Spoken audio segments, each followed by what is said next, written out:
Hey, hello, I'm Ren Ribeiro, and I want to connect with you about peace and justice. We are interviewing women who labor for peace, as we have forever and always will, until we all feel peace in our homes, our workplaces, our communities, and especially our bodies and minds. This initiative is named Mujeres Co-Labor for Peace. It's a show of intimate conversations with justice workers who are healing their self and communities from the effects of misogyny, capitalism, and climate change. Welcome to the show. I am Ren Ribeiro, and I wish you complete wellness and lasting peace. This is episode 14. I have decided to produce at least 6 more episodes in this first season of Mujeres Co-Labor for Peace. And I'm building a plan for hosting occasional hybrid virtual and in-person community viewings and discussions of MC4P's important show themes. Please reach out if you'd like to co-host a viewing and discussion event. Lately, I've been in a great inspirational flow with MC4P. I have a huge amount of content to curate, and scheduling guests who have busy lives navigating their own inspirational flows is a bit tiring. So I'm attempting to release my grip on time and timing so that the intimate conversations with guests can evolve more organically off-season. This episode is a combination of healing the effects of climate change and healing the effects of misogyny. In honor of the 24th anniversary of Earth Day this Monday, this is MC4P's first official episode on climate change. And the theme of misogyny is sadly ubiquitous, because once you see it anywhere, you can't unsee it everywhere. In each episode, we check in with our hearts, taking a moment to feel and connect with the state of this beautiful life-giving organ that takes care of us every single moment. Currently, my heart is feeling quiet, and a bit sore and tired. How is your heart? Let's take a deep and spirited breath together.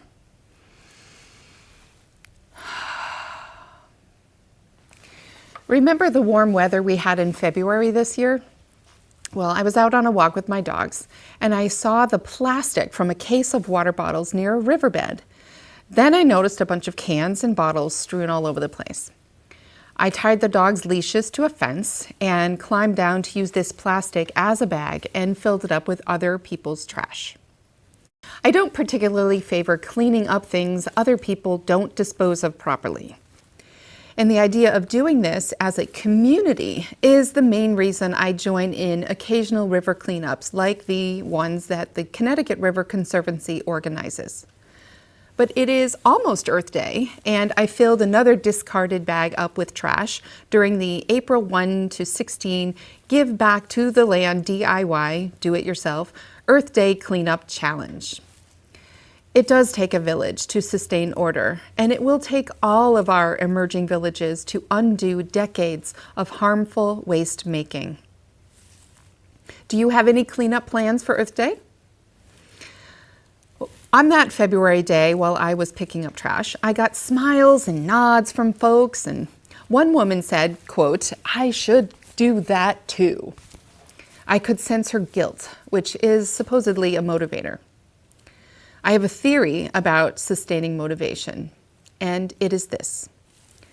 Motivation comes from both appreciating our conditions as they are, or creating the conditions we can appreciate.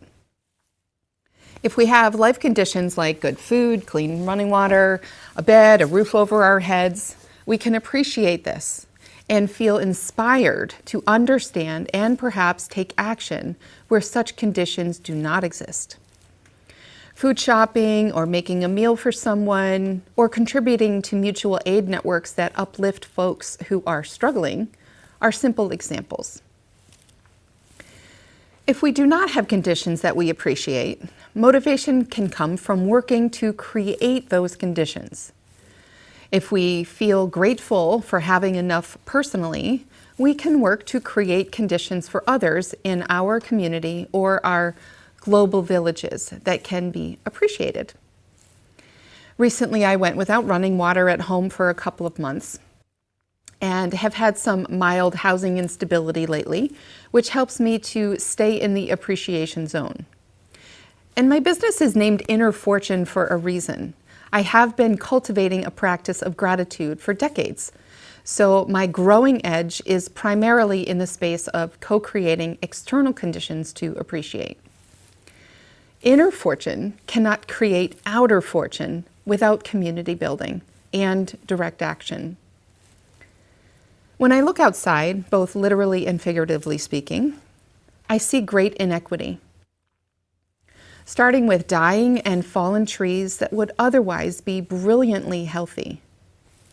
I next see the greed of capitalism that extracts from the earth at an unconscionable and unfathomable pace, with patterns of state complicity, not enforcing regulations, and not demanding accountability. And then I reflect on misogyny and the sometimes violent silencing of women, mostly of women who have more melanin and even fewer resources than I, just for resisting and spotlighting oppression and myriad harms to life. I will be speaking more about this in one or two upcoming episodes, but for this episode, we focus on healing the effects of climate change. My big question is, how can we all turn on the parts of our brains that allow us to turn a blind eye to waste and other ecosystem harms? It's not easy to take action, especially independently. Doing things together makes the work not only possible, but enjoyable. Co-laboring for peace, for inner harmony, for environmental harmony is an important part of our human instinct. The notion of climate change has been debated for many decades. Well over a century ago, the technology for electric cars was invented, and New York City even had a fleet of more than 60 electric taxis at the turn of the 20th century, when about 1/3 of all vehicles were electric, alongside steam and gasoline engines. According to Department of Energy Communications by Rebecca Matulka, Henry Ford was friends with Thomas Edison, who said electric vehicles were the superior technology. But Ford's Model T cost $650 to buy, and the electric Roadster cost $1,750.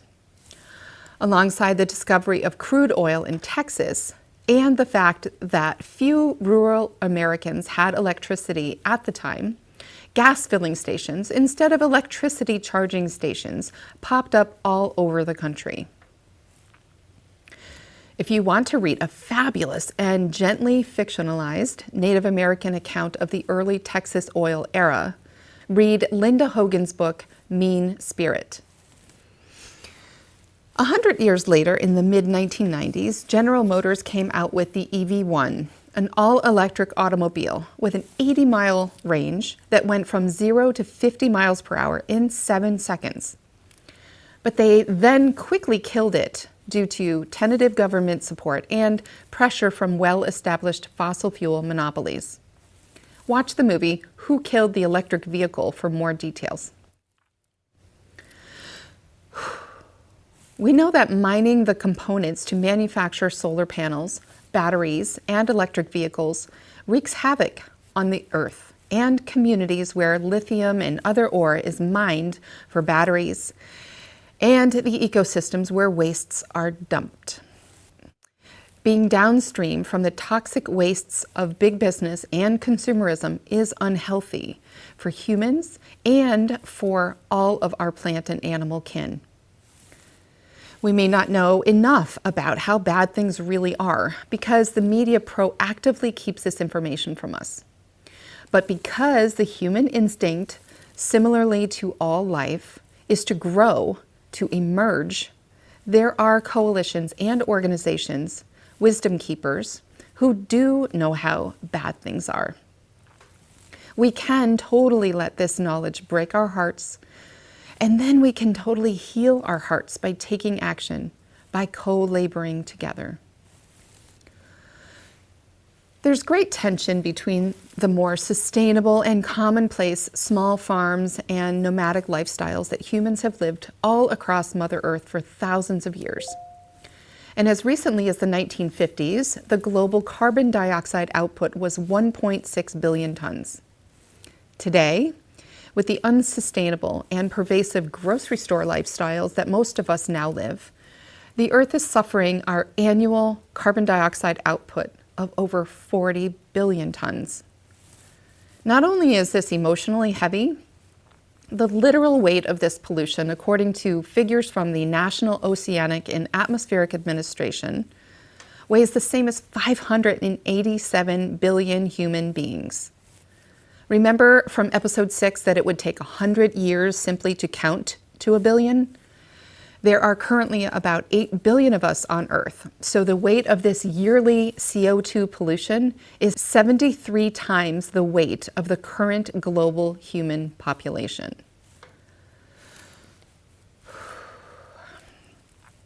Lately, I've been struggling to believe that I can totally heal my heart from the sadness it holds, or that Pachamama can heal from all she is holding.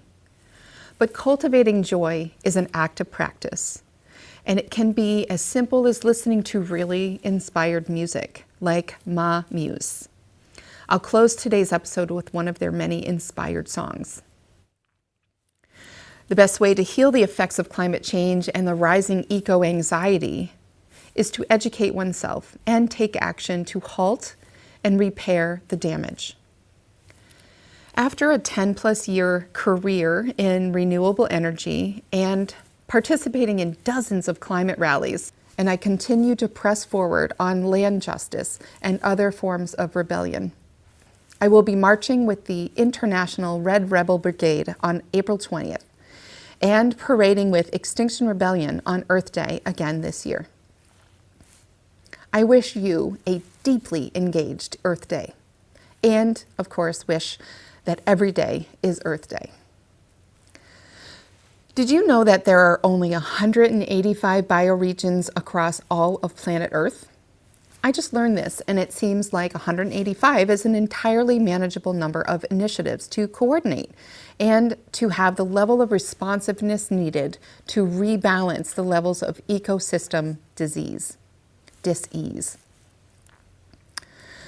Healing the effects of climate change feels so much like a matter of faith, of believing in the possible, despite all the fog humans generate out in the world. The more I attend to and support all that is held in my own heart, the more I get connected to others, including trees and rivers, taking action in the ways that help alleviate my climate grief. When my partner and I really talk about climate change and the sixth extinction, a phenomenon Elizabeth Kolbert describes in her book by the same name, I grieve so deeply. Hold with me a moment the truth of her quote here. Homo sapiens may have enjoyed brilliant success, but we have done so at the expense of virtually every other species.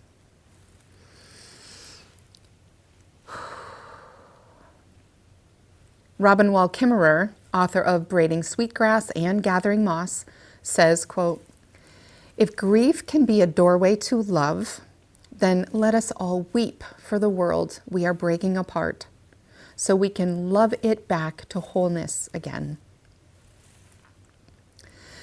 And the birds continue to sing awake each new day. So we pray for the birds' well-being, for healthy animal habitats and migration routes, and for our fellow humans to stop cutting trees, and maybe even for all of us to slow down and stop running birds and animals over on the roads. That feels like enough for one episode on healing the effects of climate change, no? I'll close today with this quote by Pema Chodron and this spontaneous morning song by MaMuse. Lean back into the tree, you are supported. Lean back into the tree, she will hold us. Her roots are strong, there's no need to worry. Come on, lean back into the tree. All the morning sun is shining bright.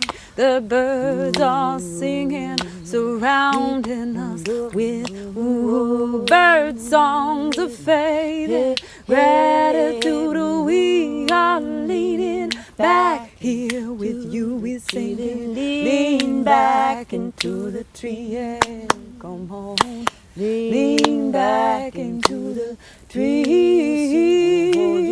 Oh, her roots strong, no need to worry. Won't you lean back into the tree? I am Ren Ribeiro, and I thank you for joining. This initiative is supported by Inner Fortune, the full-life self-coaching journal that is now digital. Join us for peace, and thank you for your heart.